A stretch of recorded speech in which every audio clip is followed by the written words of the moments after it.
విద్యార్థుల ఉజ్వల భవితకు చదివే ఆధారం. అందుకే ఆంధ్రప్రదేశ్ ప్రభుత్వం విద్యారంగానికి పెద్దపీట వేసిందని రాజమండ్రి రూరల్ ఎమ్మెల్యే గోరంట్ల బుచ్చయ్య చౌదరి అన్నారు.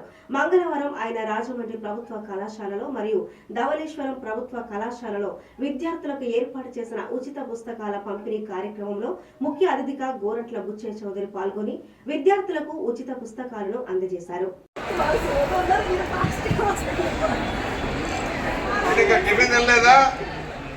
వాయిస్ పెద్దగా లేదు మీది.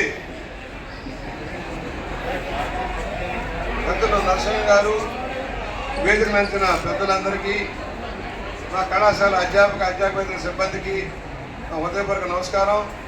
మా చిన్నారులందరికీ కూడా నా హృదయపూర్వక ఆశీర్వచనాలు.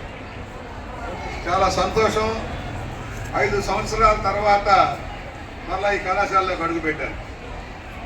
14-19 మధ్య ఈ కళాశాల అభివృద్ధి కోసం ఆనాటి ప్రిన్సిపాల్స్, అధ్యాపక సిబ్బందితో కలిసి కొంత వర్కౌట్ చేశాం. ఎందుకంటే ఉభయ గోదావరి జిల్లాల కేంద్రంగా ఈ జూనియర్ కళాశాల ప్రవర్ధమానం అవుతా ఉంది. మంచి రిజల్ట్స్ వస్తూ ఉన్నాయి. మంచి అధ్యాపకుల సిబ్బంది ఉన్నారు.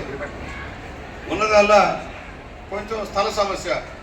1 ఎకరన్నర స్థలాల్లో 1600 చిల్లర మంది పిల్లలు ఇక్కడ చదువుకుంటూ ఉన్నారు. ముఖ్యంగా బాలికలు, దాదాపుగా సగం స్థాయిలో బాలికలు ఉన్నారు. కొవ్వూరు ప్రాంతాల నుంచి కూడా చాలా మంది ఇక్కడ రావడం మనం చూస్తూ ఉన్నాం. మాకు కూడా చాలా ఒత్తిడి ఉంది. ఎప్పటికప్పుడు సీట్లు కావాలి, సీట్లు ఇప్పించడం అడిగే వాళ్ళు కూడా ఉన్నారు. అంటే ఇక్కడ చక్కగా పాఠాలు చెప్తున్నారు, మంచి పరిస్థితులు ఉన్నాయనే కదా వస్తూ ఉన్నారు. ప్రైవేటు రంగానికి ధీటుగా మన